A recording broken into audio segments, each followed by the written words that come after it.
Olá, povo de Deus! Estamos começando a nossa live das 20 horas em ponto. Nós estamos no módulo 10, a grande meretriz e a besta escarlate. Estamos trabalhando os marcos proféticos. Nós demos o início na live de ontem ao primeiro marco profético e ele foi que Deus, ele é de eternidade a eternidade. Então nós temos aqui a eternidade passada, aonde só Deus havia, Deus, o Pai, o Filho e o Espírito Santo se relacionando, e depois nós teremos a eternidade futura. Na eternidade futura, diferente da eternidade passada, Deus não estará só consigo mesmo, se é que podemos dizer que Deus esteja só. Ele não estará só consigo mesmo, porque tendo criado o homem, a sua imagem conforme a semelhança, na eternidade futura, ele estará habitando com os homens. Então nós temos dois marcos que nós temos que ter muita clareza conosco: a eternidade passada, a eternidade futura. O segundo marco que nós colocamos é a criação dos céus e da terra. Quando nós lemos a Bíblia no capítulo de Gênesis, no capítulo 1, no versículo 1, nós encontramos: no princípio criou Deus os céus e a terra. Muitas vezes, alguém lendo esse texto coloca algumas dificuldades de crer que Deus de fato criou os céus e a terra, como aqui está relatado. E aí há outras teorias que tentam substituir a teoria da criação. O fato é que no princípio criou Deus os céus e a terra.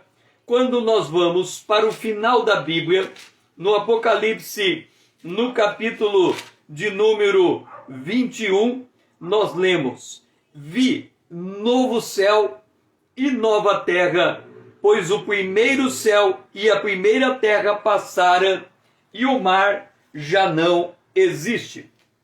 O que temos aqui? Nós temos que Deus criou os céus e criou a terra. Ok. Ao final, Deus vai criar novos céus e nova terra. Célia, seja bem-vinda. Deus vai criar novos céus e nova terra. Qual é a importância que tem nós sabermos disso? Quando nós lemos que Deus criou os céus e a terra, e isso está no capítulo 1 de Gênesis, nós podemos dizer que quando Deus cria, ele cria, em primeiro lugar, o universo. Todo o universo, todas as coisas foram criadas por ele. Deus criou o universo. Logo no capítulo 1, quando diz que Deus fez separação entre águas e águas, ele estava fazendo a expansão do universo. E depois no quinto dia, no quarto dia, nós lemos acerca das estrelas, do sol, da lua, enfim, Deus criou o universo. Uma segunda coisa que Deus criou, concomitante com a criação do universo, Deus criou os anjos. Deus criou, deixe-me escrever aqui, Deus criou os anjos, os seres invisíveis. Os anjos também foram criados por Deus. Quando Gênesis capítulo 1, verso 1 diz: no princípio criou Deus os céus e a terra, parte do pacote da criação inclui os anjos, seres invisíveis. Depois, descendo para o planeta, Deus criou o reino mineral.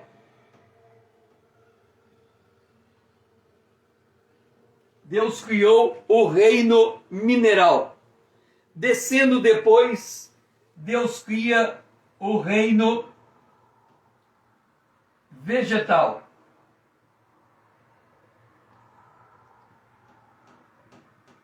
Depois, descendo a escala também, Deus, vindo, ampliando a escala, né, aumentando a escala, Deus cria o reino animal.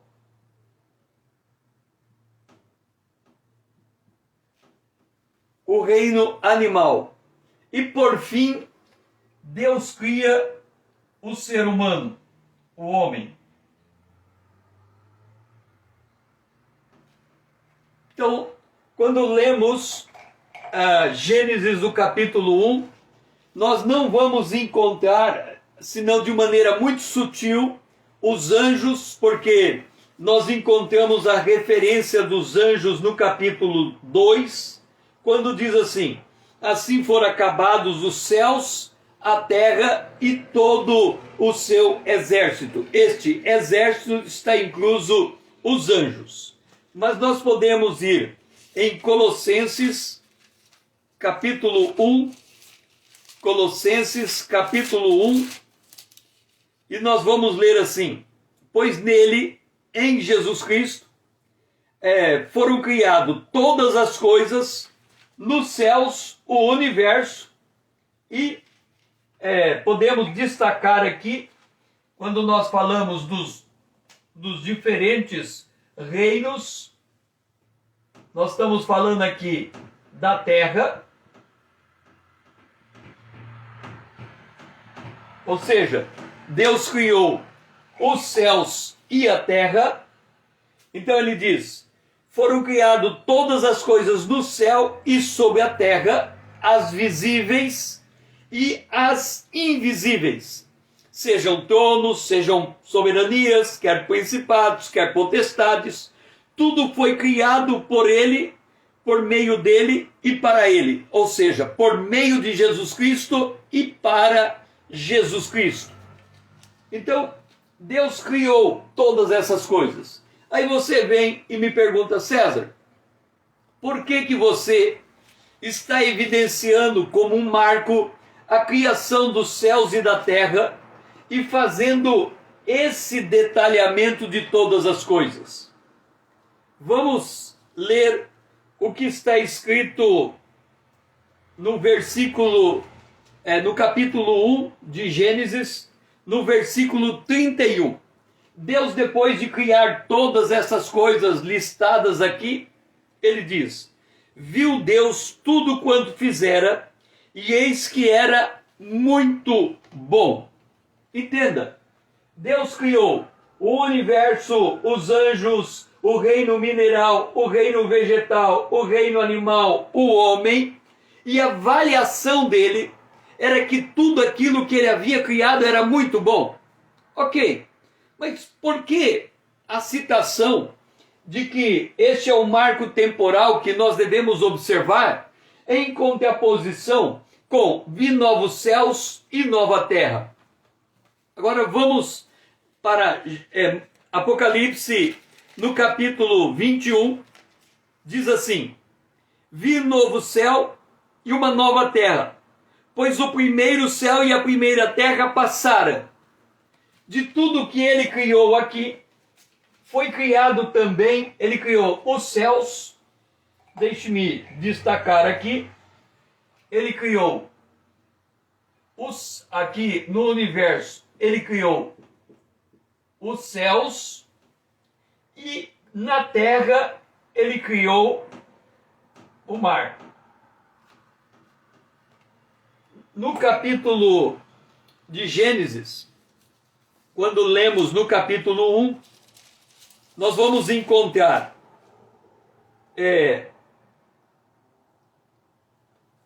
ajunte-se a água debaixo dos céus num só lugar, e apareça a terra seca, a porção seca. E assim se fez.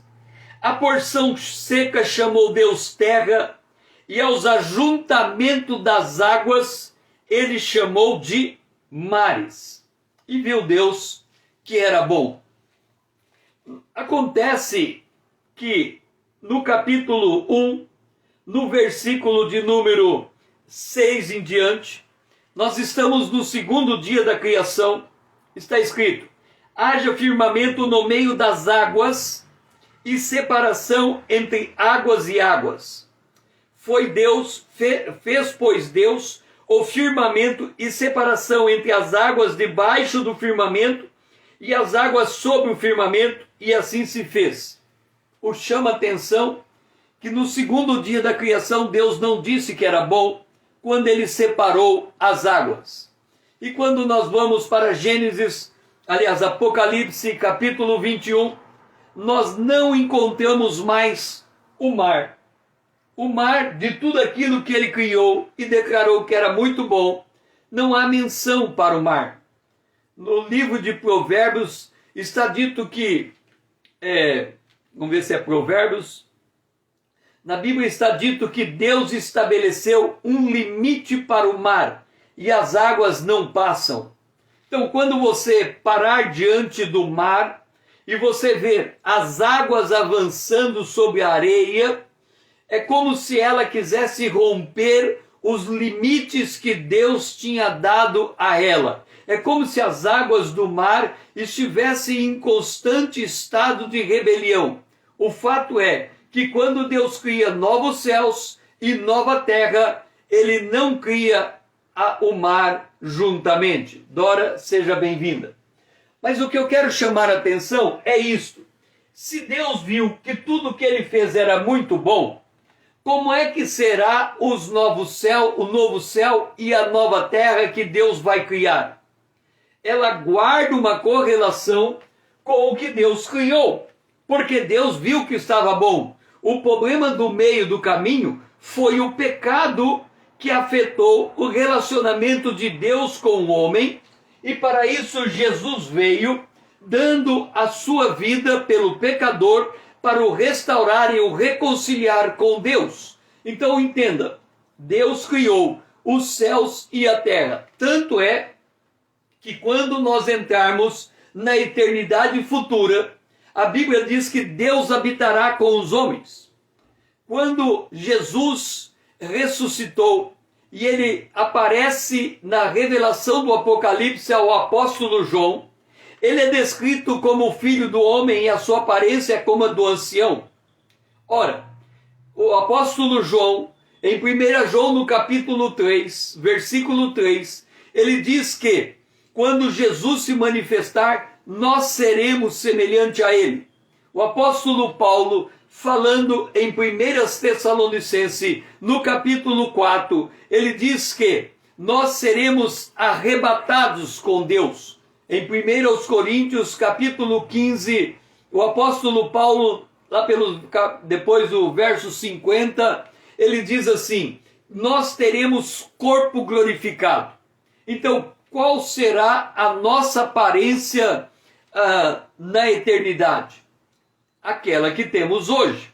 Pode não ser exatamente a que nós temos hoje, porque será o corpo glorificado, mas na forma, no sentido de que teremos olhos, ouvidos, boca, no sentido que teremos mãos, pés, no sentido de que teremos, que vamos nos alimentar. Por exemplo, Jesus disse que ele não vai tomar do vinho até aquele dia quando estiver conosco. Então nós vamos nos alimentar. No Apocalipse, no capítulo 21, 22, falando da Nova Jerusalém, fala do fruto da árvore da vida que servirá de alimento para as nações. Então, nós, na eternidade futura, as condicionantes próprias do ser humano de se alimentar, diz assim: produz 12 frutos, o seu fruto de mês a mês, e as folhas das árvores são para a cura das nações. Então, nós vamos, na eternidade, usufruir do que Deus criou no tempo presente. Ou seja, nós vamos comer, talvez almoçar, jantar, não sei quantas vezes, nós teremos um corpo glorificado, mas teremos o prazer da alimentação. Por quê? Porque Deus viu que o que ele fez era muito bom. Então, quando houver o casamento da noiva, que é a igreja com o cordeiro, haverá uma grande festa ali. E significa que Deus criou os céus e a terra, Deus vai criar os céus e a terra, e o poder criativo de Deus não cessou, porque ele criou primeiro os céus e a terra. Vamos avançando os marcos depois destes. Nós temos aqui o marco dos céus e da terra. O marco seguinte, ele é o marco entre Deus criou o céu, nós tínhamos a eternidade passada, os céus e a terra, e depois o marco seguinte nosso é o dilúvio. Porque o dilúvio é um marco a ser observado. Existem várias razões, mas não por sua ordem, mas Jesus, quando ele sinaliza o tempo do fim, o tempo da volta de Jesus, ele fala que esse tempo do fim será como nos dias de Noé. Portanto, o dilúvio é um elemento comparativo para nós entendermos o tempo do fim. O dilúvio, o que nós temos entre a criação dos céus e da terra e o dilúvio? Nós temos a linhagem de Adão. Por exemplo, se nós lermos Lucas, no capítulo 3, verso 34 em diante diz: filho de Abraão, esse filho de Terá, segue a sequência até chegar este filho de Noé, segue a sequência até chegar este filho de Sete, este filho de Adão, Adão, filho de Deus. Então, Deus criou o primeiro homem e depois, por geração, a humanidade vai hereditariamente sendo concebida e se formando até chegar àquilo que nós somos hoje. Se nós fôssemos fazer um gráfico da humanidade, nós faríamos o gráfico assim. Aqui está Adão. De Adão, a humanidade cresce até chegar o dilúvio. No dilúvio, ela se reduz a 8 pessoas. E dessas 8 pessoas, a humanidade cresce e chega àquilo que nós somos hoje. Vanessa, seja bem-vinda. Então, observa. Deus criou o homem, Adão, e criou a mulher, Eva. À luz da Bíblia, este foi o primeiro casal criado e depois eles vieram a cair. Esse primeiro casal criado tiveram filhos e essa geração cresceu até que o mal tomou conta do planeta Terra e Deus teve que mandar as águas do dilúvio porque o pensamento dos homens era só má continuamente. E Deus separou para si a família de Noé, composta de 8 pessoas, Noé e seus 3 filhos, composta de 8 pessoas, os seus 3 filhos e as esposas, a esposa de Noé e dos seus filhos. E a partir desse ponto, a humanidade cresce de novo até chegar ao que somos hoje, até chegarmos ao que somos hoje, 7 bilhões de pessoas. Então, toda a humanidade, ela segue esta lógica. E o dilúvio? O dilúvio é um marco que nós temos, um marco profético, porque ele é a representação do que vai acontecer no futuro, observando que as pessoas que viveram antes do dilúvio, elas podiam chegar até próximo a 1000 anos. Ninguém passou de 1000 anos. Eles podiam viver próximo de 1000 anos. Isso significa dizer que Enoque, o homem que andou com Deus, a 7ª geração depois de Adão, ele conheceu pessoalmente Adão, porque Adão veio a morrer 300 anos depois de ter nascido Enoque. Enoque viveu 365 anos. Desses anos, 300 anos, ele conheceu Adão. Adão morreu antes de Enoque ser arrebatado. Isso significa que nesse período anterior ao dilúvio, a Bíblia ou a revelação de Deus, dada lá no Jardim do Éden, era passado de boca em boca até cruzar o dilúvio com Noé, que se incumbiu de contar a história dos seus antepassados. Então nós temos aqui o dilúvio. E esse período anterior ao dilúvio, como não havia lei, ele é conhecido como o reino da morte. Entretanto, reinou a morte desde Adão até Moisés. A lei foi dada depois do dilúvio. Então, Romanos capítulo 5, versículo 4 diz: reinou a morte desde Adão até Moisés, mesmo depois sobre aqueles que não pecaram, a semelhança da transgressão de Adão, o qual prefigurava aquele que havia de vir. O que significa isso? Esse período aqui era o período em que a morte reinava. Por quê?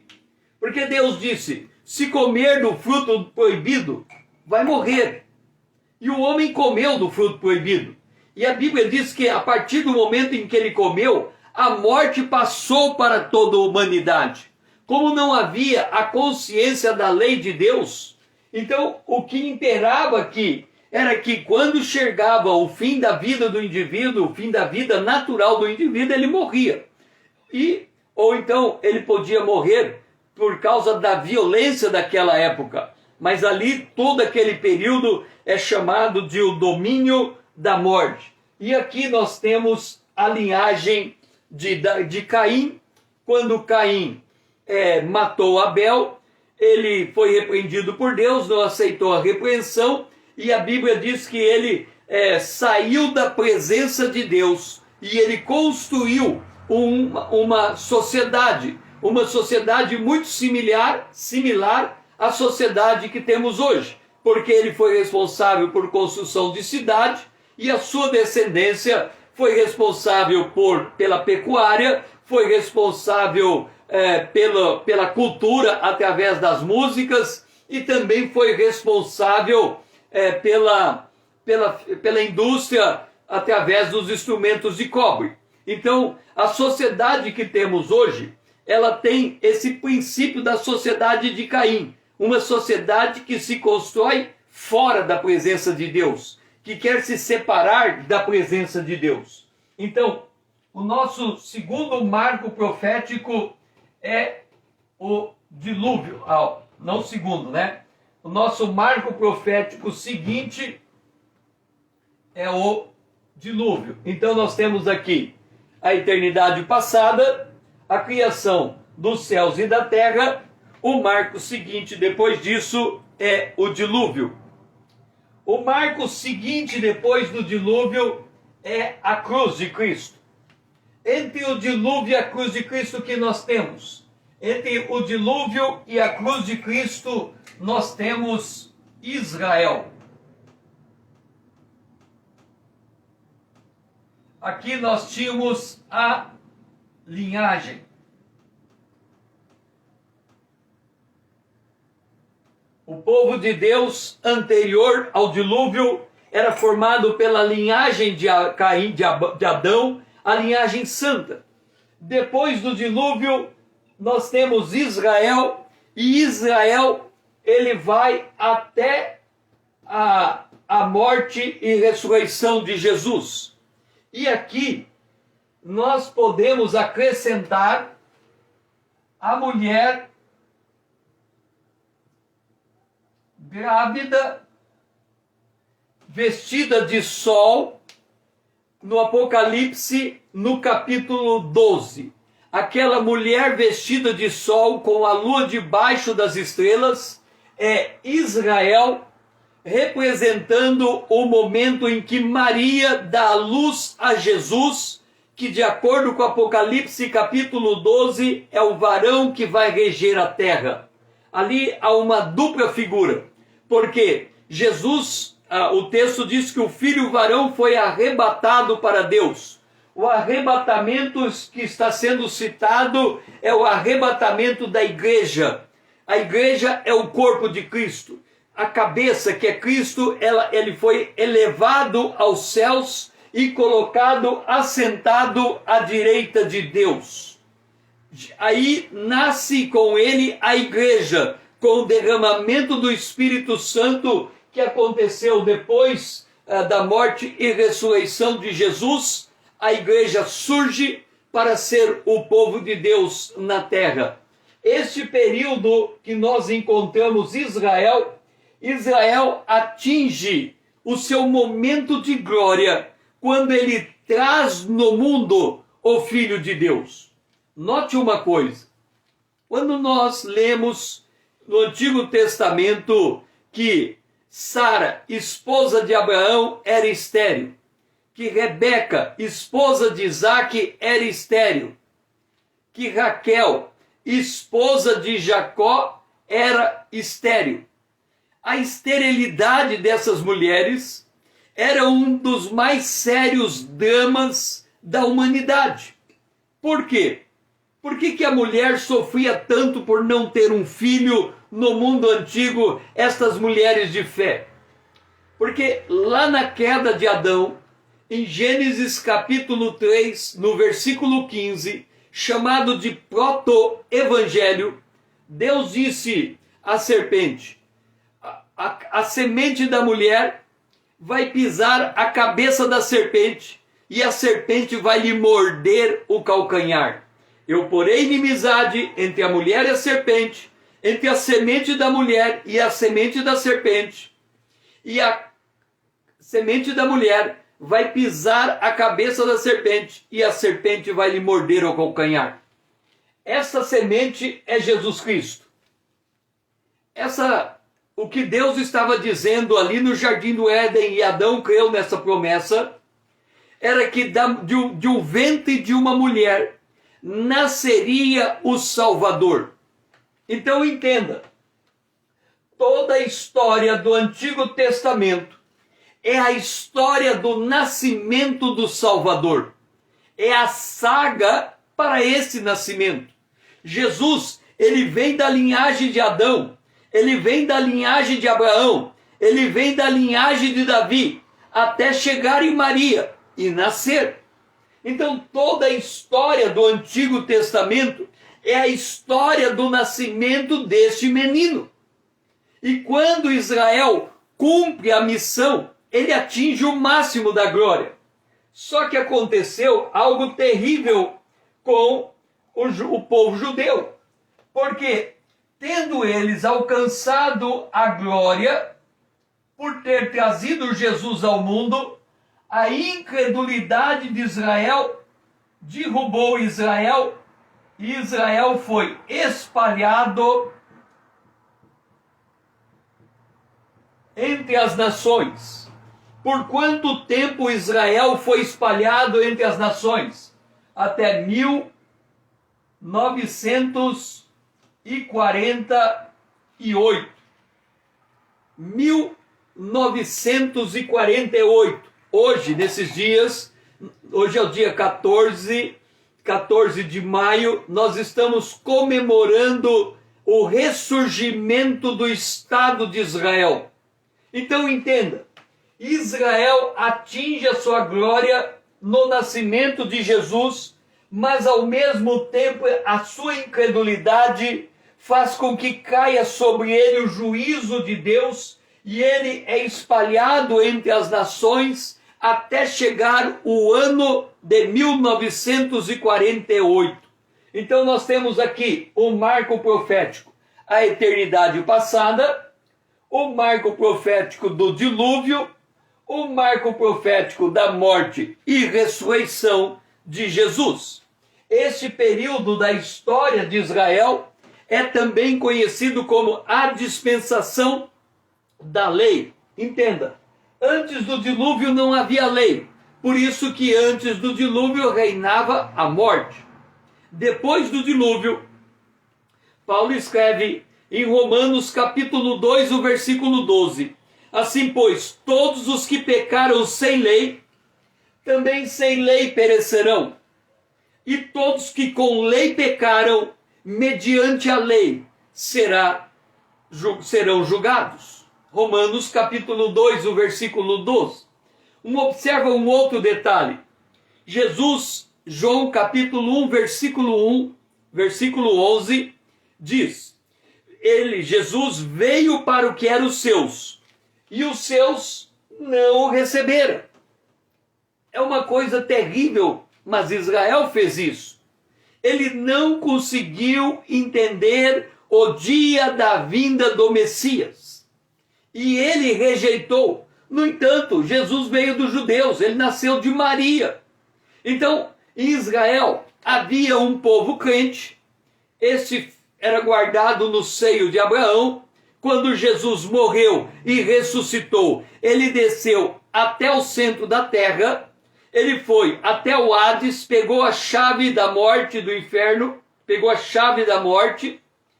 Depois ele foi até o seio de Abraão, pegou todos os cativos e levou os cativos para Deus.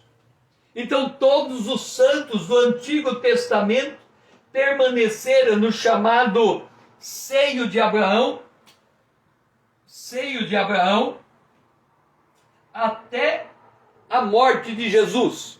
E aí Jesus pega todos que estavam no seio e os leva para a presença de Deus, transportando o paraíso de lugar. Então, aqui temos o nosso marco, a morte e ressurreição de Jesus, nesse interim, a história de Israel.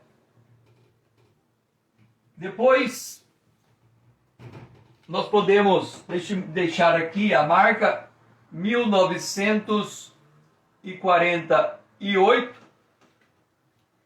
Depois, nós temos o próximo marco, o marco do arrebatamento da igreja. Este é o próximo marco que nós temos, o arrebatamento. O arrebatamento da igreja, apesar da gente estar falando tão somente do arrebatamento como marco, ele é junto com o arrebatamento a ressurreição dos santos. Primeiro os santos serão ressuscitados e a igreja será arrebatada. Em Atos capítulo 2, versículo 1 a 4, falando desse período entre a cruz e o arrebatamento, nós temos a igreja. Atos no capítulo 2, no versículo 1 a 4, nós temos a formação da igreja com o derramamento do Espírito Santo. A cena aconteceu desse modo. Ao cumprir-se o dia de Pentecoste, estavam todos reunidos no mesmo lugar. De repente veio do céu um som, como um vento impetuoso, e encheu toda a casa onde estavam sentados. E apareceram, distribuídas entre eles línguas, como de fogo, e pousou uma sobre cada um deles, e todos foram cheios do Espírito Santo. E passaram a falar em outras línguas, segundo o Espírito lhes concedia que falassem. Esse texto dá o nascimento da igreja com o derramamento do Espírito Santo. Depois, nós temos a igreja avançando a história até chegar o dia da sua ressurreição e arrebatamento. Isso está em 1 Coríntios capítulo 15, verso 52. No momento, no abrir e fechar de olhos, ao ressoar da última trombeta, a trombeta soará, e os mortos ressuscitarão incorruptíveis, e nós, os vivos, seremos transformados. Então nós temos o marco, a eternidade passada, depois nós temos a criação dos céus e da terra, depois temos o marco do dilúvio, no interim entre a criação dos céus e da terra e o dilúvio nós temos a linhagem santa, depois do dilúvio nós temos a formação do Estado de Israel, até a morte e ressurreição de Jesus. Quando Jesus ressuscita, por causa da incredulidade dos judeus, eles são espalhados entre as nações, e assim permanece até 1948, quando eles voltam a ser nação.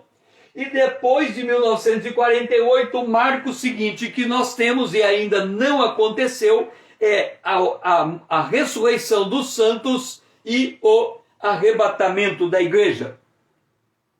Depois do arrebatamento da igreja, nós temos um período até a volta de Jesus. Entre o arrebatamento da igreja e a volta visível de Jesus, nós temos os juízos, o derramamento de juízos. Quais são esses derramamentos de juízo? Nós já vamos citar, mas aqui, entre o arrebatamento da igreja e a ressurreição de Jesus, nós temos os juízos. Nós temos os juízos sendo derramados sobre a terra.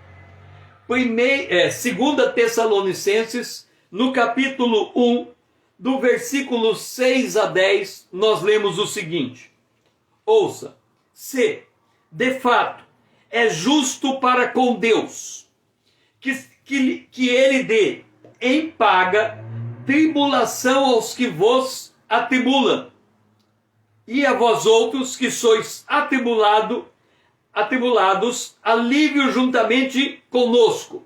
Então entenda, a igreja, enquanto ela está no mundo, nesse período entre a cruz de Cristo até o arrebatamento, é um período em que a igreja ela sofre os sofrimentos que Jesus teve quando ele passou na terra.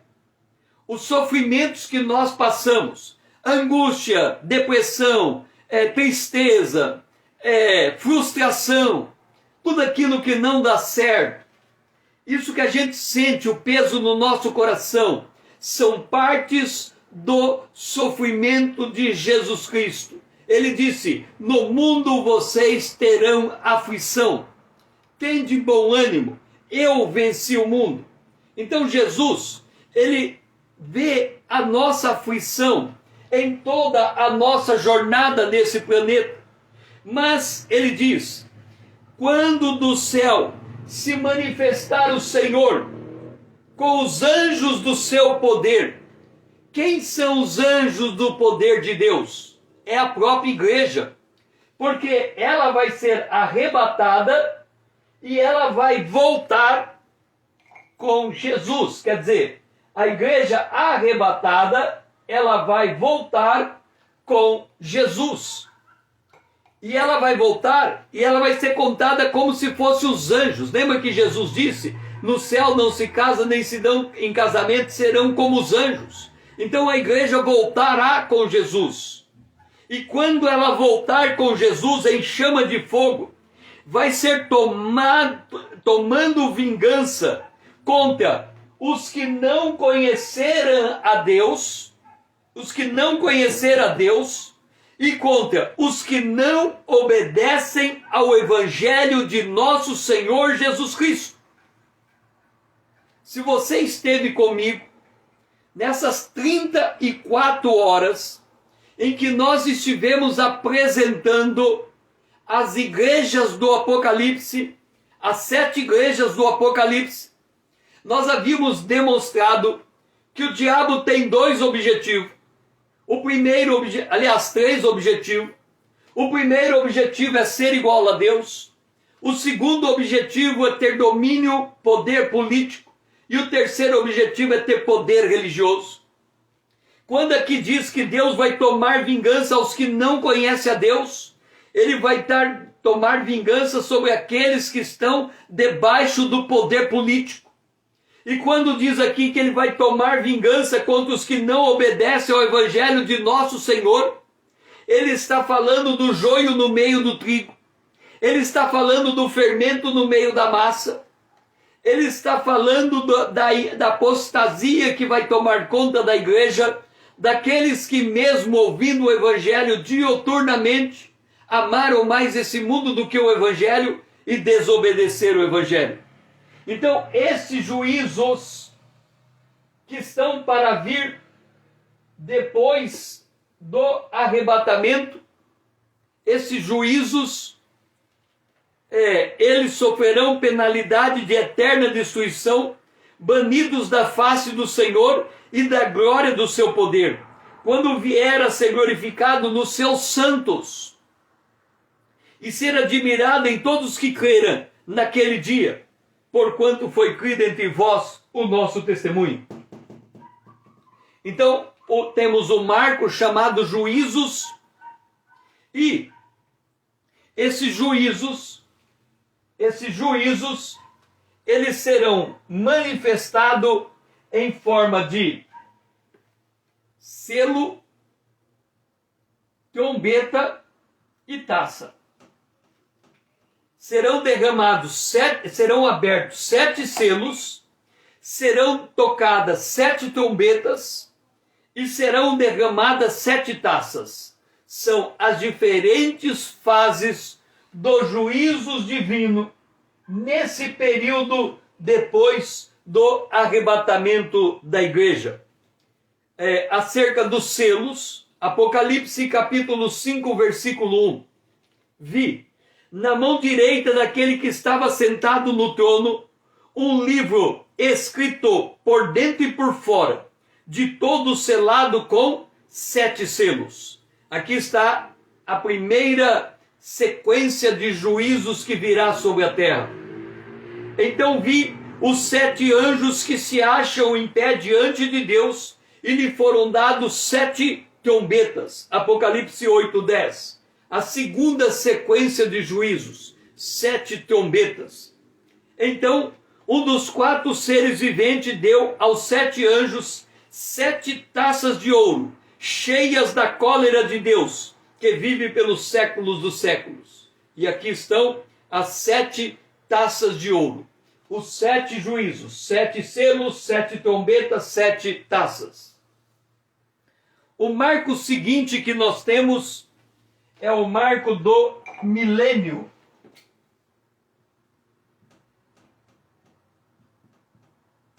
O marco do milênio.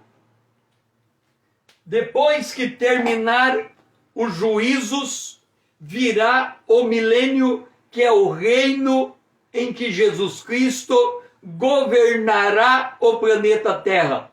Nós encontramos isso em Apocalipse capítulo 20, o versículo 4. Vi também tronos, e nestes sentaram-se aqueles aos quais foi dado autoridade de julgar. Vi ainda as almas dos decapitados por causa do testemunho de Jesus, bem como por causa da palavra de Deus, tantos quanto não adoraram a besta, nem tampouco a sua imagem, e não receberam a marca na fronte e na mão, e viverão e reinarão com Cristo durante 1000 anos. Então aqui nós temos o milênio. E depois do milênio, nós temos a criação de novos céus e de nova terra, e depois a eternidade futura.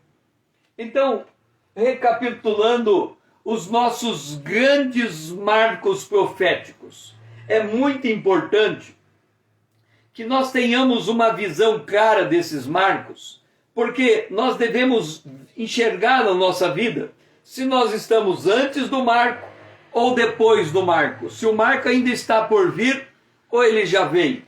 Então nós temos aqui a eternidade passada, primeiro marco. Segundo marco, criação dos céus e da terra. Terceiro marco, o dilúvio. Quarto marco, a morte e ressurreição de Jesus Cristo. O quinto marco, o derramamento do Espírito Santo. O sexto marco, a morte e ressurreição dos santos. O sétimo marco, a volta visível de Jesus Cristo. O oitavo marco, o milênio. O nono marco, a criação de novos céus e da nova terra. E o décimo marco, a eternidade futura. Entre esses 10 marcos, entre a eternidade passada e o dilúvio, nós temos a linhagem santa.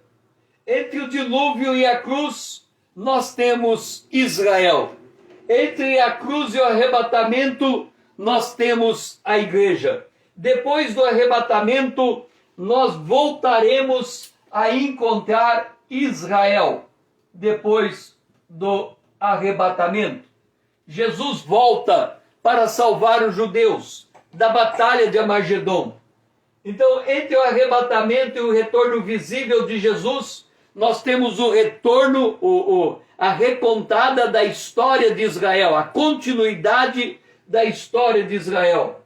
Depois do juízo, nós temos o milênio. Depois de 1000 anos, nós temos a criação dos novos céus e da nova terra, e depois chegamos na eternidade futura. Então, uma vez que nós conhecemos estes marcos proféticos, os nossos olhos devem voltar para o detalhamento de determinados pontos desses marcos proféticos. Entenda, entre a criação dos céus e da terra e o dilúvio, nós temos o domínio da morte. Entre o dilúvio, quando Deus chama Abraão, depois chama Isaac, depois chama Jacó, ali nós temos com Moisés, a partir de Moisés, a dispensação da lei. Depois veio Jesus, entre a morte e ressurreição de Jesus, derramamento do Espírito Santo, até o arrebatamento da igreja com a ressurreição dos santos antes. Nós temos a dispensação da graça. Então, estes são os principais tempos que nós temos aqui. O domínio da morte, a dispensação da lei e a dispensação da graça. Quando nós vamos no livro do Apocalipse, e é bom que você abra junto comigo, nós vamos ter mais uma marcação de tempo em Apocalipse capítulo 1, o versículo 19 e 20. No 19 diz: escreve, pois, as coisas que viste, as coisas que são e as coisas que hão de acontecer. As coisas que viste. Ele estava falando para João as coisas que viste, a morte e ressurreição de Jesus Cristo. Eram os dias de João. Então ele estava enxergando ali a revelação que ele estava tendo, ele preso na ilha de Patmos. Então todo esse cenário daqueles momentos em que ele está recebendo a ressurreição são as coisas que ele estava vendo naquela hora. Depois ele fala das coisas que são. As coisas que são, elas tratam da dispensação da graça. É a história das 7 cartas, são as cartas do Apocalipse, capítulo 2 e capítulo 3. São as coisas que são. E as coisas que depois dessa vão acontecer é a partir do capítulo 4. Então entenda, nós podemos dizer que as coisas que João viu trata do capítulo 1 do Apocalipse. As coisas que são trata do capítulo 2 e o capítulo 3 do Apocalipse. E as coisas que depois dessas hão de vir, hão de acontecer, é do capítulo 4 em diante. Fazendo uma observação. O capítulo 12 do Apocalipse, ele retorna a história para um tempo anterior à cruz. Apocalipse capítulo 12. E o Apocalipse capítulo 17, ele volta a história para um tempo posterior à luz. Então, o que nós estamos dizendo? O capítulo 12 é anterior à cruz. E o capítulo 17 é posterior à cruz. Então, esses dois capítulos, o capítulo 12 e o capítulo 17 do Apocalipse, ele olha a história para trás para que nós possamos compreender o que está acontecendo no Apocalipse. O que João viu, capítulo 1. As coisas que são, capítulo 2, capítulo 13, parte do capítulo 12, parte do capítulo 17. Todo o restante diz respeito às coisas que vão acontecer depois do arrebatamento da igreja. E agora que nós enxergamos esta maneira de ver a história, vamos aumentar o nível de detalhamento. Vamos aumentar o nível de detalhamento. Para isto, abra sua Bíblia em Mateus, capítulo 24. Mateus, capítulo 24. Mateus 24, versículos 6, 8 e 14. Entenda, o capítulo 24 de Mateus, ele trata do sermão profético que Jesus fez aos seus discípulos. O sermão surge de uma pergunta, e a pergunta é esta. Capítulo 24, versículo 3. Dize-nos, quando sucederão estas coisas? E que sinal haverá da tua vinda e da consumação dos séculos? Então eles queriam saber o que estava acontecendo nos dias de Jesus, quando seria a destruição de Jerusalém e do templo. Isso aconteceu no ano 70 depois de Cristo. Então, essa era a primeira questão deles. A segunda questão, como seria a volta de Jesus? E como seria o acabar de todas as coisas, a criação de novos céus e da nova terra? Jesus, para responder, ele diz, no verso de número 6, certamente ouvireis falar de guerra e rumores de guerra. Vede, não vos assusteis, porque é necessário assim acontecer, mas ainda não é o fim. Essa expressão, ainda não é o fim, é um marco profético. Depois, Jesus continua dizendo no versículo 8, ele fala no 7, se levantará nação contra nação, reino contra reino, e haverá fome e terremoto em vários lugares. Aí ele diz, porém tudo isso é o princípio das dores. Outro marco profético. E depois no verso 14 ele diz, e será pregado esse evangelho do reino por todo o mundo, para de testemunho a todas as nações. Então virá o fim. Outro marco profético. Então Jesus, ele apresenta 3 marcos proféticos. Ainda não é o fim, princípio das dores, então virá o fim. Se nós olharmos aqui, lembra que o período da igreja vai da cruz até o arrebatamento. Esse é o que Jesus chama ainda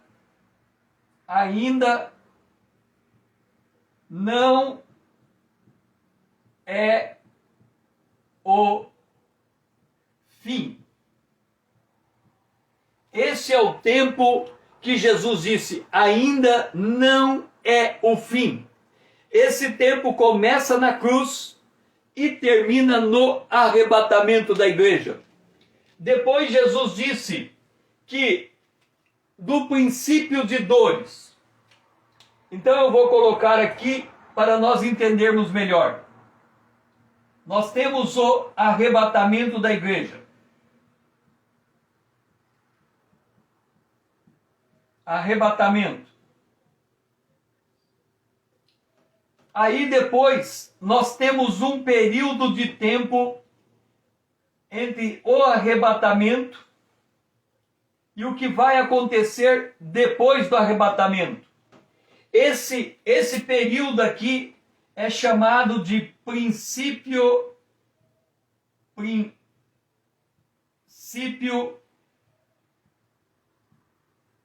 de dores.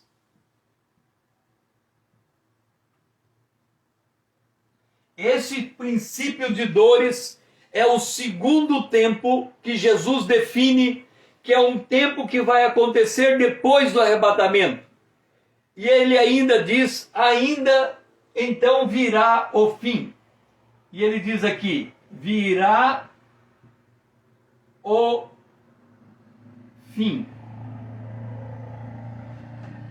Jesus então, em Mateus, no capítulo 24, ele está dando 3 marcações de tempo. Ainda não é o fim, princípio de dores, então virá o fim.